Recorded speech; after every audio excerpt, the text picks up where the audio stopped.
Well, ladies and gentlemen, welcome to NXT 9/12 2018 review. I went ahead and caught the whole show. 4 matches on the card. Danny Burch and Oni Lorcan kicked the show off against a bunch of enhancement talent, 2 guys, and they managed to beat them in a solid victory.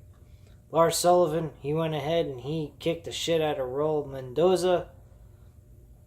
And Shayna Baszler came back with a vengeance. She really kicked the living shit out of this enhancement talent that was involved in this matchup with her. And my God, she ruined her and beat her to hell. Why she didn't do this in her matchup with fucking Kairi Sane is beyond me.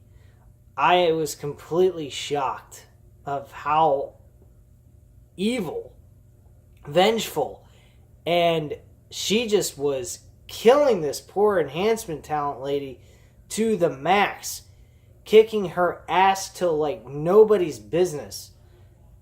I really am impressed with Shayna Baszler. She is really something that's going to be very interesting when she moves on to the main roster, especially with Ronda Rousey being there right now.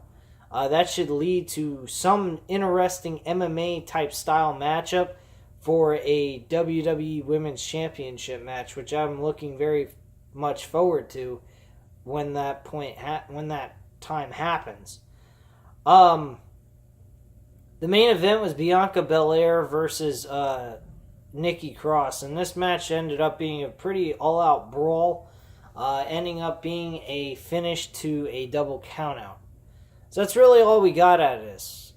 We had a few cutscenes during the show, backstage segments with the Undisputed Era talking about how the War Raiders are making intimidating threats to them, and that they're not really concerned about it, and that they're just going to walk away once the time happens and they defend their tag team titles. They're going to retain them. Adam Cole voiced his opinion about the championship for championship matchup between Pete Dunne and Ricochet for the North American Championship and the UK Championship. He doesn't really care who wins, because at the end of the day, he's coming after the North American Championship that he feels he rightfully deserves, especially having a rematch since he was the former champion before he lost it.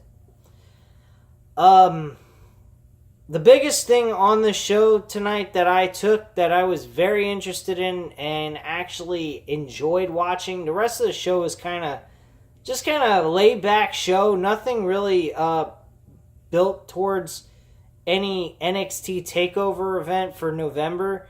It just kind of was more laid back, had a decent, okay main event between Bianca Belair and Nikki Cross. But Tommaso Ciampa, man, he had that crowd in the palm of his hand. I don't care if they were saying he sucks. I don't care if they were cheering him. I don't care about any of that. He had a reaction of either I don't like you because of what you have done in the ring based on your storyline build and what your persona is, or they love him because of how fucking great of a heel he really is. I am telling you, WWE is not ready. The main roster of WWE is not ready for Tommaso Ciampa. He does not fit the PG era. He moves to the PG, to WWE's main roster, he will be eaten alive. His whole persona, his whole gimmick, his whole everything will be turned into complete and utter shit.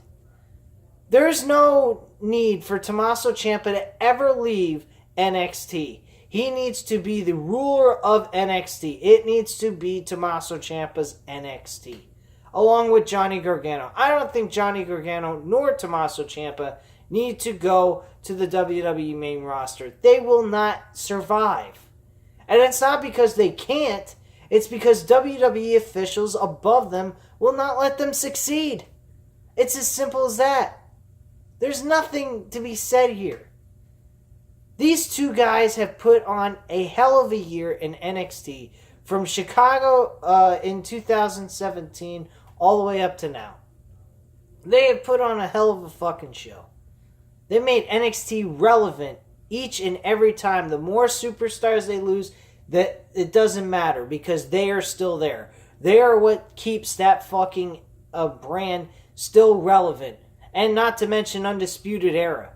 Undisputed Era, unbelievable. Those guys have been running roughshod. They're like the form of the Bullet Club, only with 4 guys in that faction. They are fucking unbelievable. They are NXT's version of the Bullet Club.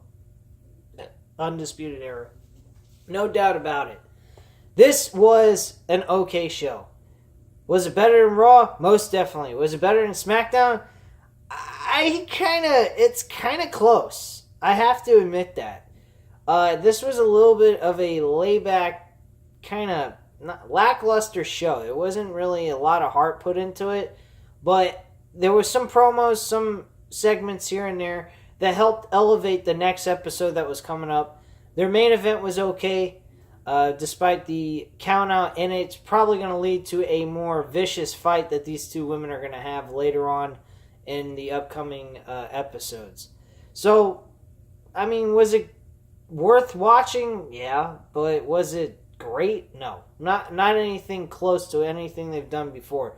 They had a lackluster episode tonight. I was not as up for this event than I have before in the past. So I'm a little disappointed, but not so much. I mean, you can't expect every episode to be a picture-perfect show, not to mention to be in the element of a 5-star show. So, bottom line, it really is what it is. You gotta either take it with a grain of salt or, whatever. But it wasn't a bad show. I would recommend it if you like following NXT.